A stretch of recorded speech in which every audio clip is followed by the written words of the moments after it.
All right, we are here for the Biscuits and SEC Week 13 preview. I just hate that we're here, honestly, guys. We enjoyed the season so much, but we're already at this game. We're getting ready for an Egg Bowl as we record this. That's tomorrow night, and it should be in the next couple of years, Texas and Texas A&M. But we'll get to that in a little bit as well. We're not gonna concentrate so much on last week. Last week was kind of cupcake week with a big win in Texas A&M against Prairie View A&M, and Mississippi State handling business against Tennessee State and all that. So you know how that all goes. Bama struggled against Arkansas. Ole Miss struggled against Vanderbilt. So it is what it is.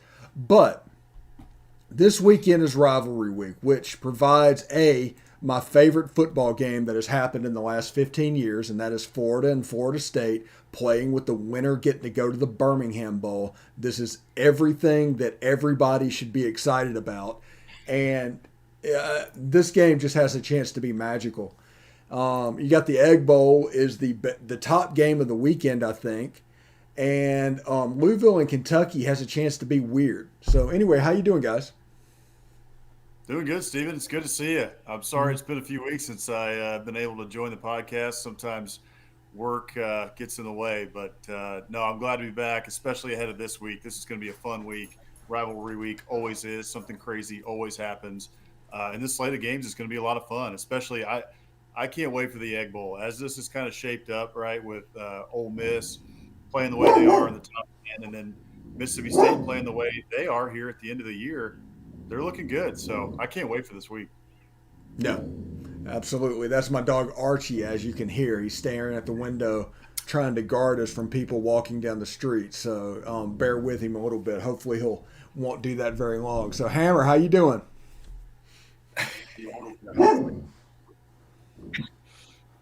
Yeah, I'm doing good, Steven. Thank you for having us as always. Say hello to Archie for me. But yeah, it's a bittersweet weekend, right? You've got the possibly one of the best weeks of games of the year with rivalry week, but it's also the end of the season.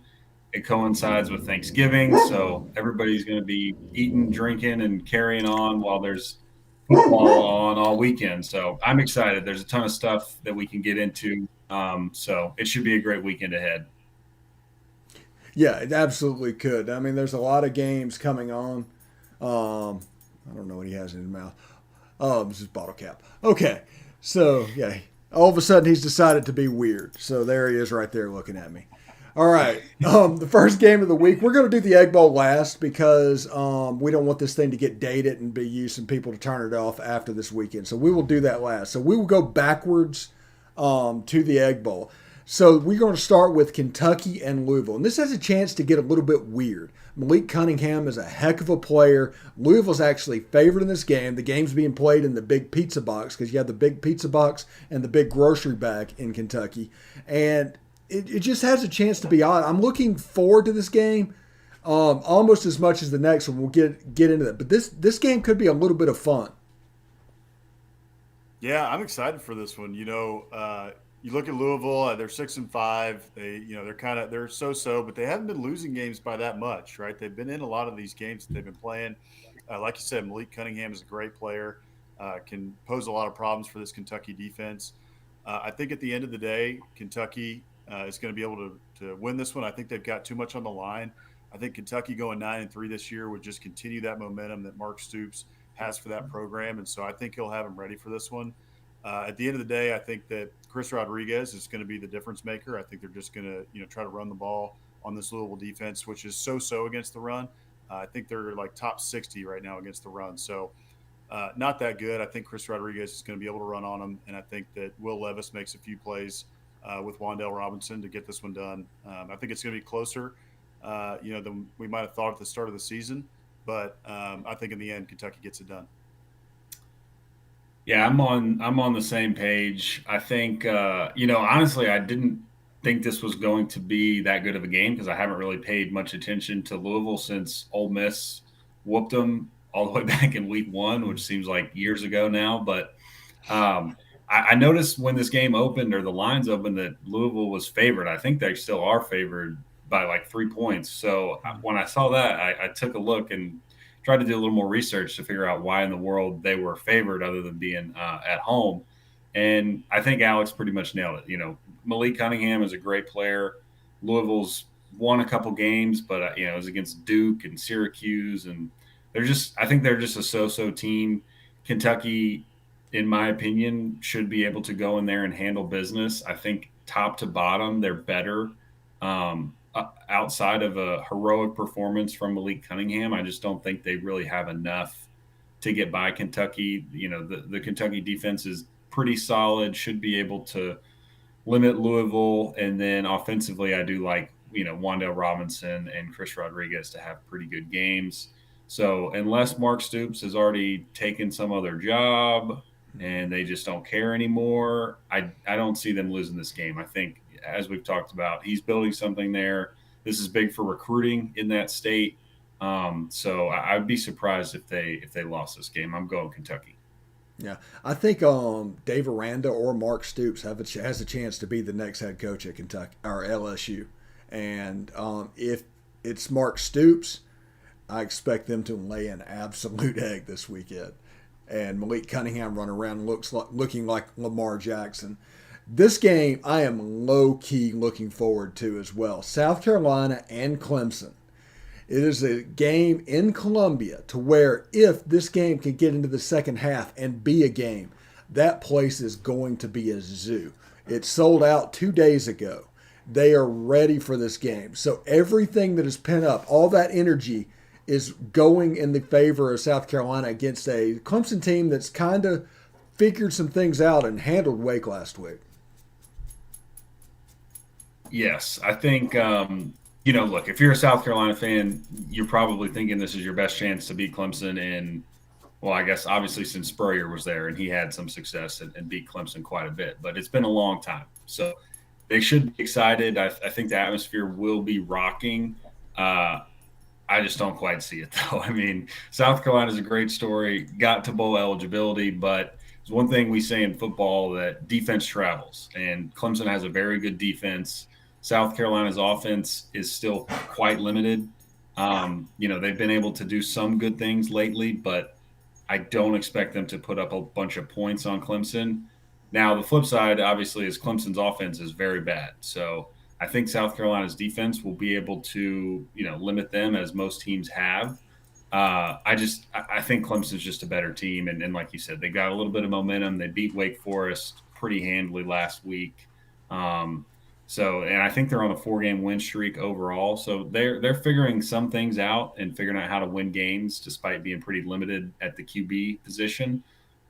So I think Clemson will pull this one out, but I think it'll be fairly close. I'm thinking, like a 21-14, somewhere in that range type of a game, because South Carolina will fight hard. I just don't quite think they have the personnel to match up with a team like Clemson for 60 minutes. Yeah, I love what I'm seeing out of Shane Beamer's team this year. At the start of the year, I was kind of looking at Shane Beamer and thinking, he was down the list for South Carolina to hire. I'm not too excited about him. I don't know how South Carolina fans feel about him, other than the fact that he had some ties to the Gamecocks from the past. So, I wasn't sure how they would do. I'm really impressed with him. I'm impressed with the program he's building. I'm impressed with the way he talks and wants to coach his players and build that program. And I think he's done a good job. I think he should be up for SEC Coach of the Year. And so, with that being said, I think Clemson's going to win. I think at the end of the day, he's building something there. He's building something special. I think this would be big for recruiting if they can show that they are close to Clemson. Keep it within 10 points, say, and have a chance going into the fourth quarter. But I just don't see it happening. We're writing right now our Biscuits and SEC previews that are going to go up on the website. And I was writing it today, and I said it in the preview that I just think Clemson is going to out-talent South Carolina right now. And you've got DJ Ugalele. The offense this year hasn't worked out too well for Clemson, but I think they kind of figured something out. I think it was last week that they scored over 40 points. And so I think that they're going to come into Williams-Brice and get a win. But no matter what, I am excited to see this first sellout for the Palmetto Bowl since 2019 in Williams-Brice. and that place is going to be going nuts because they do feel like they've got a shot to beat Clemson for the first time in a very long time. So, while I think Clemson gets the win, I'm no doubt going to tune into this one and see how Shane Beamer's team fares. And it'll be big for recruiting. If Shane Beamer can show that they're close or somehow pull off the improbable and get a win, Shane Beamer's momentum is going to go into overdrive. So we'll see. It's going to be a great game. Yeah, and this game has a little bit of a feel of that Ole Miss going to Tennessee type little hornet's nest that Clemson's going into. Yep. So Clemson will have to deal with that. That will be something that they have to contend with. At 7 o'clock Eastern on ESPN, Texas A&M plays LSU, and what I am considering the conquer of the week because LSU is just about quit. They've just about quit it down, and it's one of those games to where I think A&M will be able to win by 3 touchdowns, somewhere in the 31-10 type range. Yeah, I mean, I'm interested to see. I kind of disagree with you, and the only reason I say that is I think A&M's going to win. So I agree with you there. I think it's going to be closer though. The way that A&M's played, it's just been an up and down year, and I don't think that Jimbo has really figured out every right way to utilize his players and his personnel. He did it for one game against Alabama and caught lightning in a bottle, where Zach Calzada played out of his mind. A few other games, the game plan hasn't seemed right, and they haven't adjusted well in game, including Ole Miss last week when the Rebels got a win, and DJ Durkin, frankly, outcoached Jimbo. And the Aggies couldn't adjust. Now, Calzada made a few plays, right, that they would like to have back. And had he made a few more plays, they may have had a better shot to win. But I still think Durkin outcoached him in that game. Going into this one, I think LSU pretty much has quit. I don't think there's much left in the tank there. It seems like they've still got a little bit of fight. They're playing teams closer than you might have expected for a team that was going to roll over and die, which they haven't done. So it is always tough to walk into Death Valley to try to get a win, and A&M has figured that out since they joined the SEC. You don't just walk in there and get a win no matter what the situation is there, including Les Miles years ago who beat A&M while he was on the verge of getting fired. And the next year, 4 games in, got fired. So no matter the situation at LSU, A&M has learned it's always difficult to get a win against these guys. It's a rivalry game, and I think it's close because of that. But I think at the end of the day, A&M just has too much, whether it's Devon Achane or Isaiah Spiller in the running game. And then on the defensive side of the ball, I don't think LSU has enough to overcome A&M on defense. So I think A&M wins. I think it's by 3-6, but I think it's close, and A&M pulls it out. Yeah, I'm a little bit in the middle. I think it's very possible we could see A&M blow them out if LSU kind of does roll over. I just don't know what to expect. There's a lot on the line for LSU in some ways. It's Coach O's last game. Do the kids want to play for him? It's their chance to go to a bowl game. Do the kids care about going to a bowl game? And then, of course, it is a night game in Death Valley, which A&M has not won in Death Valley since joining the SEC. So that's obviously been a tough venue for A&M as well as everyone else who goes there. So I could see it very easily being a kind of a rock fight until the end with both offenses struggling. I think if A&M is able to get off to a quick start and jump on them early, I could see LSU sort of throwing in the towel and just saying, all right, this is enough. This will be our last game and peace. But I do think, the reality is it'll probably be somewhere in between. I don't think LSU's offense is going to be able to move the ball much at all on A&M. A&M's defense obviously playing very well. LSU's offense is not.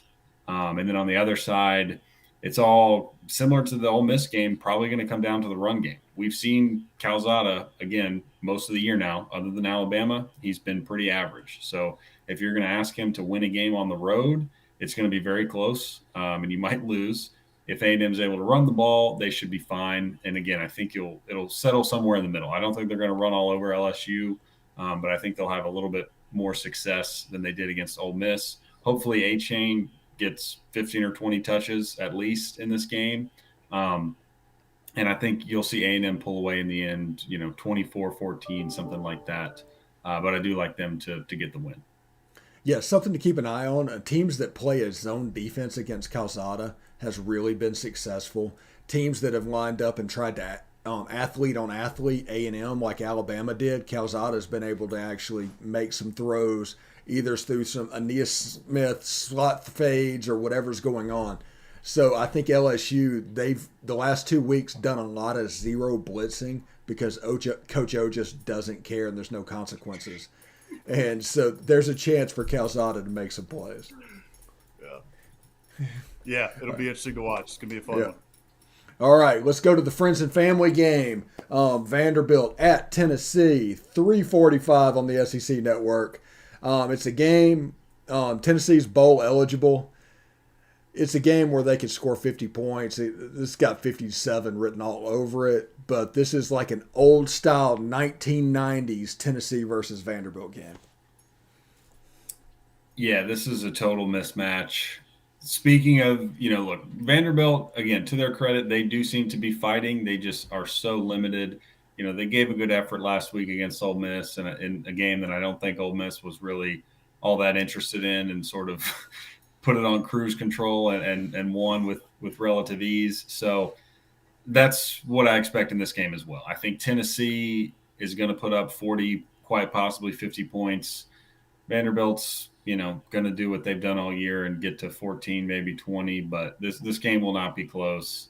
And Vanderbilt will quietly go away into the off season and enjoy their time off and away from practice and football, because it's probably been a long year for those players. I think they open next season at Hawaii, so they have an early bowl game next season that they can look forward to. Oh, well, yeah, they can look forward to that trip, I guess. At least maybe see the beach, hopefully get out there for some early practices, because this one's going to get ugly. I think Tennessee's going to just crush Vanderbilt. Vanderbilt has been listless all year. Clark Lee has the toughest job in America to try and turn that program around. Connecticut would be close, but Vanderbilt is in the SEC. So sorry to Clark Lee for that one, but good luck. In this one, I think Tennessee is going to score, 40 or 50 points. I think this one's going to be over by halftime. This is one of the great rivalries, though, in sports, right? It's like Yankees, Red Sox, Cowboys, Redskins, and then Vanderbilt, Tennessee. So just kidding, obviously. In football, that's not the case. In other sports, right, this is kind of it is a bit of a rivalry. Basketball and baseball, both teams are very good. But in football, no way, and that's not going to change on Saturday or on Thursday or whenever they're playing. Yeah, one of my favorite things in sports is when Tennessee plays at Vanderbilt, when this game is in Nashville, Tennessee checkers out their stadium. It is one of my favorite troll jobs in all of sports.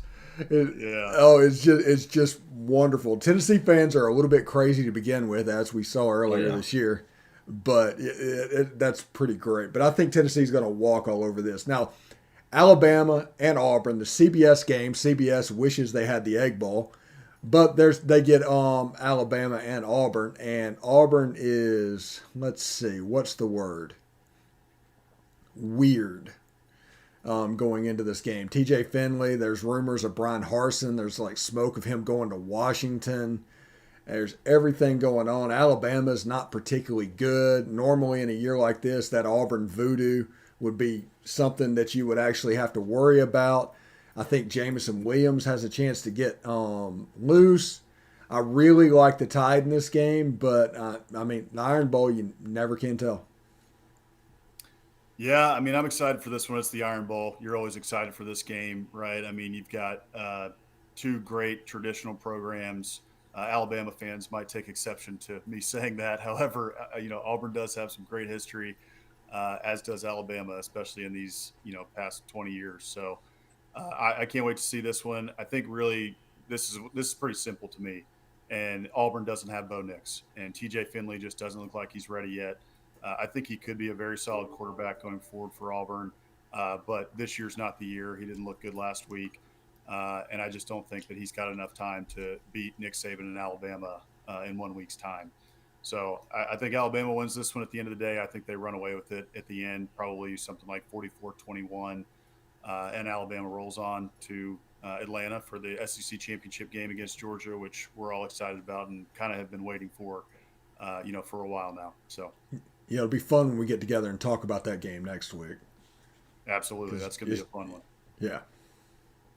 Yeah, That will be a good game, and I'm on the same page. I think the spread on this game is something like 18 or 19 points, which is a little scary in a rivalry game on the road. But if you were a Tide fan, I think you can feel pretty confident in this one.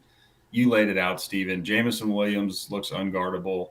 Auburn has a pretty good secondary. I just don't think they're going to be able to hold up for 60 minutes on them. And Bryce Young, he's playing very, very good right now. So I don't really know, the best way to attack him. I don't think Auburn has the defensive line to get in his face like A&M was able to do. So that could be problematic. And then, offensively, the teams we've seen give Alabama trouble, especially as of late, was A&M, Arkansas, and then Tennessee to a certain extent. All of which were able to throw the ball with a lot of success against Alabama. And as Alex pointed out, TJ Finley has not shown a lot, especially, accurate downfield passing. So, and Auburn's receivers are very limited as well. That's been a position of kind of weakness for them all year. So when you're looking at the matchup and trying to figure out where Auburn's going to be able to get an advantage, it's definitely not in the passing game. They're going to have a huge game out of tank if they're going to keep it close. And if you go into a game against Nick Saban and Alabama with one dimensional, then things could get ugly. So I think Alabama wins pretty comfortable in this one. And it's unfortunate. We love the fireworks and the craziness of the Iron Bowl, but I'm not sure this year we're going to get much of that. Yeah, no, I don't think we are either. Yeah, he's just great today. He's next excited up, for the Egg Bowl. yeah, he's ready to go. He's all pumped up. Yeah. Next up is the game that I am most looking forward to besides the Egg Bowl this weekend. Florida State, Florida. 2 5-6 teams. You're just looking at the winner is going to get the Birmingham Bowl and have to play again. It's basically going to be two teams trying not to play anymore. Although that's probably not fair because if Florida State wins this game, they actually finish 6-2. But in my mind, two 1990s blue bloods fighting it out for a Birmingham Bowl level game. It just doesn't get any better than that. Yeah, this game is hilarious. And it's funny to look at the entire state of Florida and see all the programs with historical success really just down in the dumps right now. And the fact that we get to see two of them play each other on Rivalry Week is just a treat. Just a slap fight. Yeah. But in this game, give me Florida State. I mean, they started the year 0-4, have clawed their way back to be 5-6. So they're playing hard and competing, whereas Florida is the exact opposite, right? They have totally fallen off. They fired their defensive coordinator. Dan Mullen's gone. I mean, if you're a player on Florida, why? I don't blame them for giving up. I mean, the whole university's given up on you, right? I mean, the whole coaching staff is gone. They're telling us this game doesn't matter. Why am I going to go out there and play hard other than for, pride and try to put something on tape for the transfer portal or something, right? So I think FSU and Mike Norvell, they're going to be much more engaged and prepared for this game, in my opinion. Florida is a total circus. And getting to a bowl game at this point for Florida means nothing. For FSU, I think it does mean something from where they've come from the start of the season and in years past with the Willie Taggart disaster. So it would mean something to the Noles. Therefore, I think they're going to win. It's going to be an ugly game, though. I mean, Florida State's offense and deep, they're not a great team. So, like you said, a slap fight, but give me FSU just because they're going to want it more. Yeah. Yeah, I mean, looking at this one, well, first of all, Hank and I have actually talked about this, over the course of the last week or two, as Dan Mullen, it looked like, was going to get fired. But when you're looking at Miami and Florida State and the recruiting ground that Florida is, there is no excuse for those programs to be where they are. So I understand where the administrations and the fan bases are really ticked off because you look at Georgia and even Texas A&M now with Jimbo Fisher and Florida and Clemson and all these teams coming into Florida and just raiding that state of talent while you have three former blue bloods from the 90s just basically being there and not being able to get back over the hump, and their coaches can't do it. If I was a fan of one of those teams, I would absolutely be very frustrated that my team was not, in the top 10 every single year.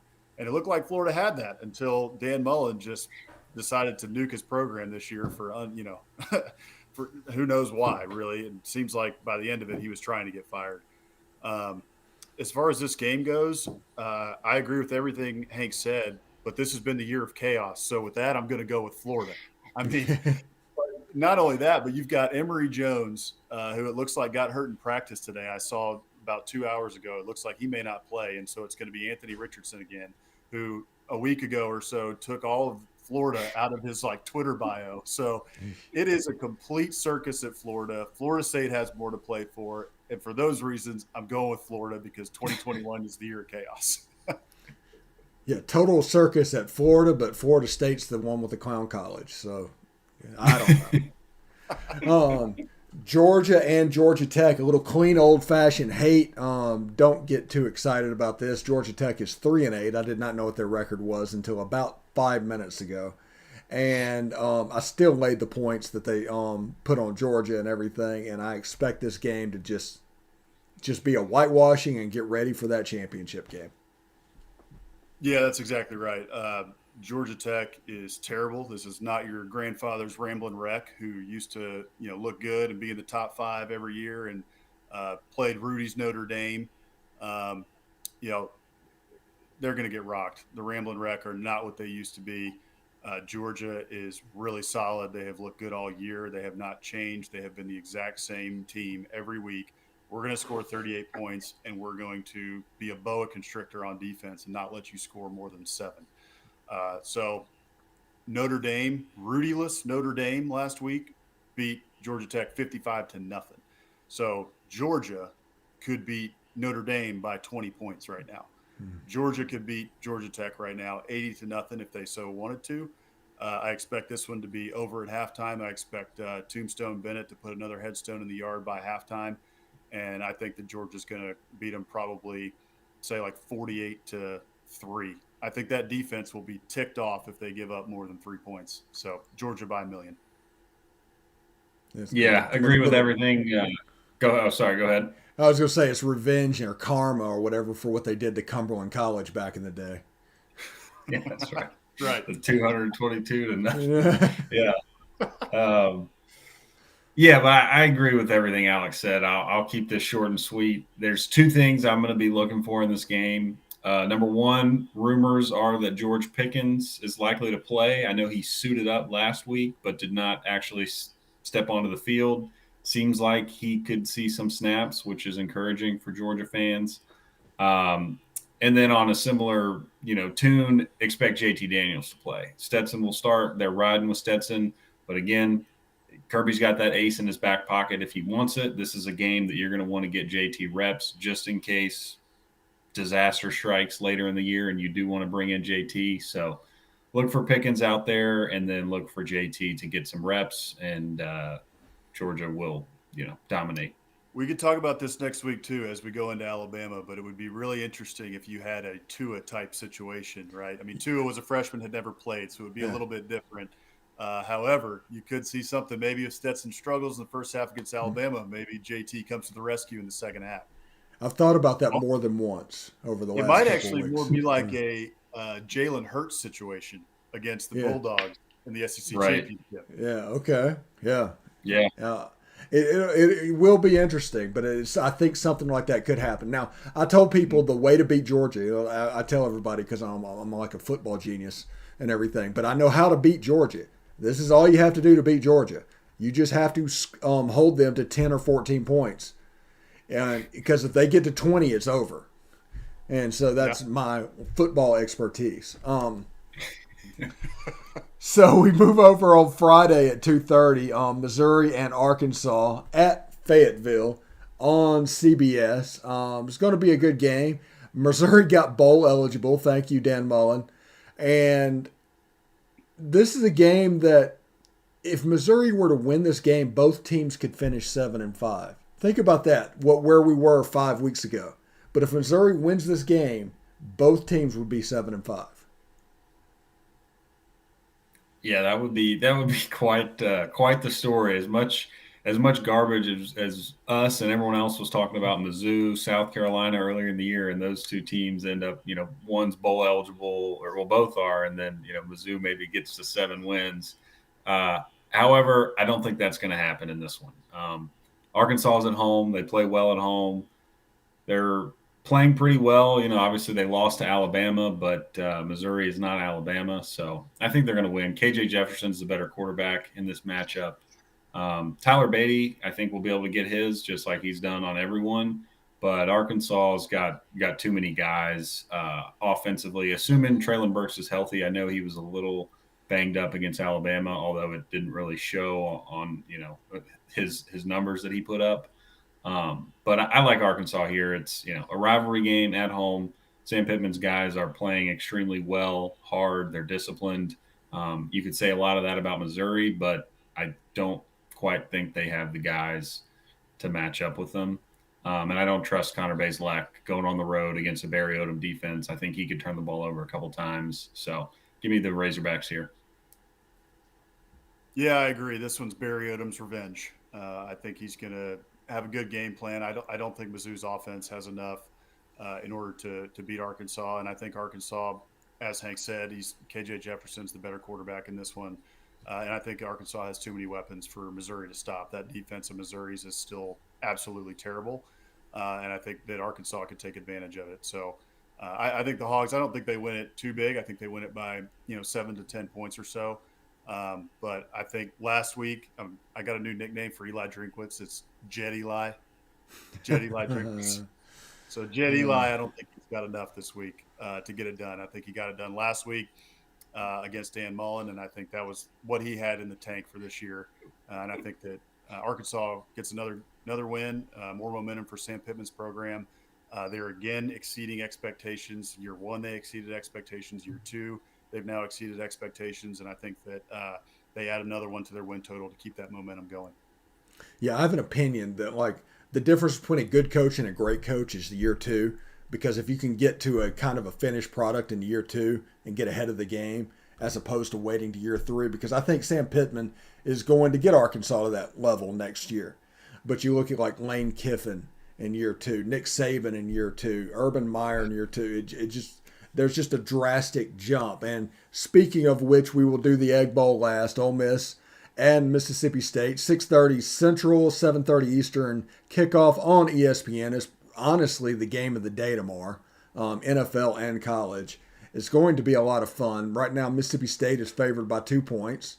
I think it opened with Ole Miss favored, so the public's going that way. And it's a game I'm genuinely looking forward to. Whenever I did a position by position breakdown, I did find only 2 spots that Mississippi State was the winner in. So if Ole Miss plays clean, they should win this game.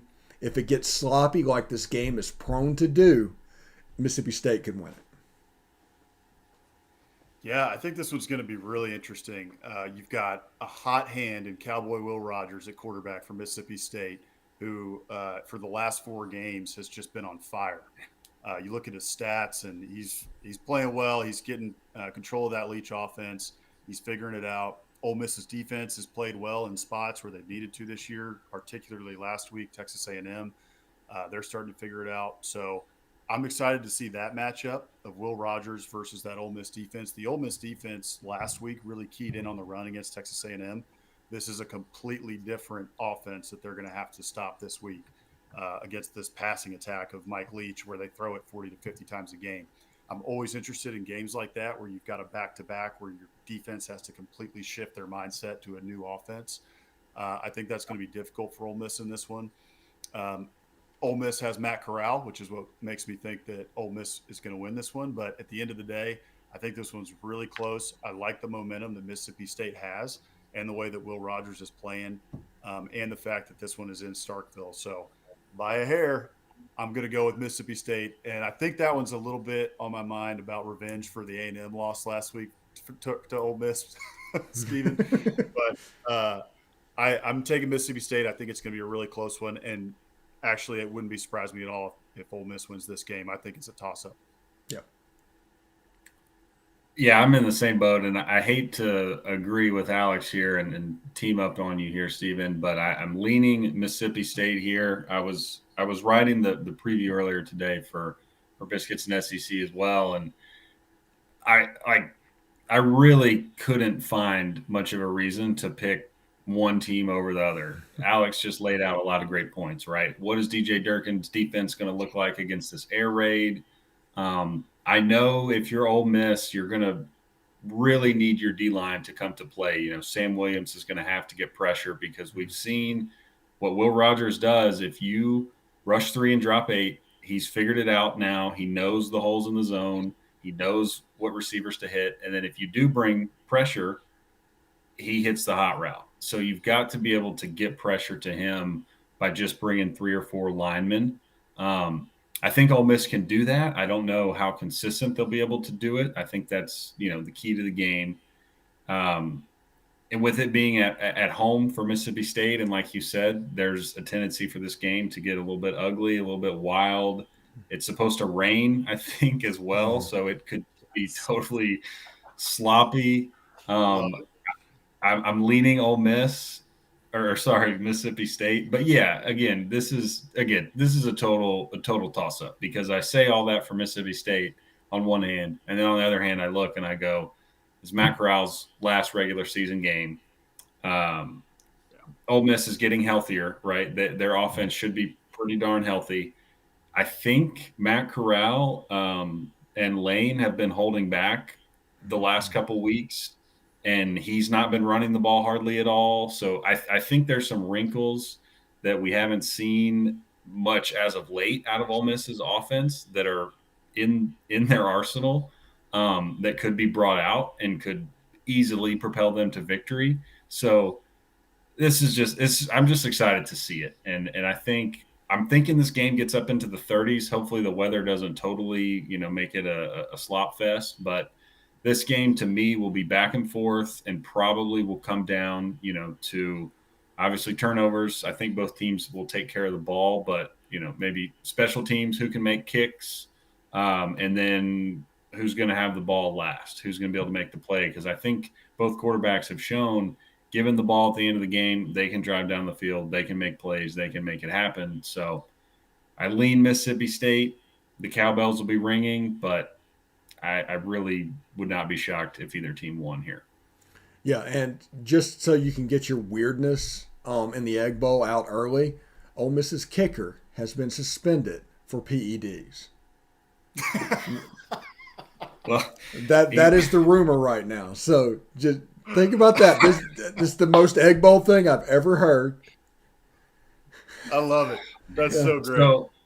So Ole Miss's kicker gets suspended. This is a couple weeks after Leach is calling for open tryouts in Starkville because he thinks both of his kickers blew the game in Arkansas, so he doesn't have a kicker. Game where kickers are crucial. I love it.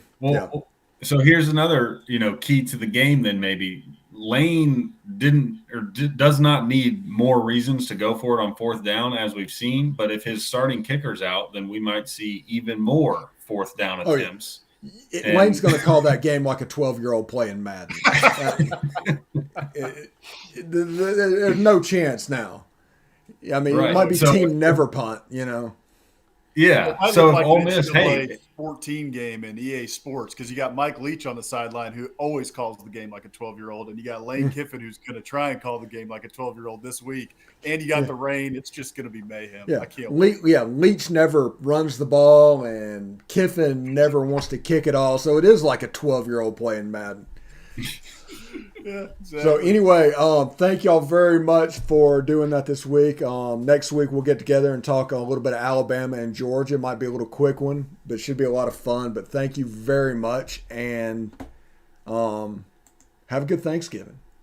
You got it. Thanks for having us, Stephen. Happy you too, Stephen. All right, I'll see you guys next week. Look forward to it.